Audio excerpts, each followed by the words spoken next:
नमस्कार बंधुगण मु सुशांत आज आपण का गोटे सुंदर कथा कही रखी बंधुगण आपण मैंने जानी मिशन फिट ओडिशा एक ग्रोइंग ऑर्गेनाइजेशन जो ऑर्गेनाइजेशन लक्ष्य रही 2025 सुधा पाखापाखि 1 लाख ऊर्ध्व परिवार को सुस्थ करने सहित किसी परिवार को रोजगार क्षमता देवा जार लक्ष्य रही एवं जो वर्तमान सुधा 1600 ऊर्ध्व परिवार सामिल होती इवन किसी doctors engineers businessman housewife insurance advisor एभली अनेक वर्गर लोक मैंने सामिल अच्छा जदि बिजनेस कथा आलोचना करवा विगत 4 वर्ष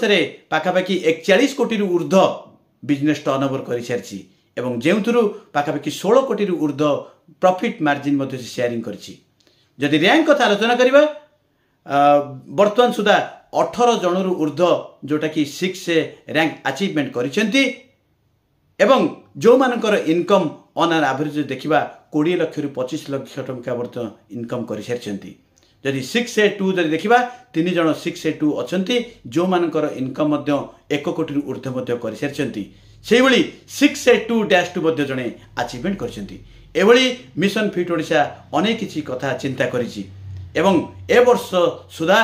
मिशन फिट ओडिशा चिंता करिछि नूतन 26 जन 6A हेबे बोली आकलन करिछि। तो बंधुगण एभली मिशन फिट ओडिशा रो अनेक किसी कथा रही जदि आपण मैंने जानवा चाहते बा मिशन फिट ओडिशा आपण मैंने सामिल होगा चाहते तेबे तले दिया नंबर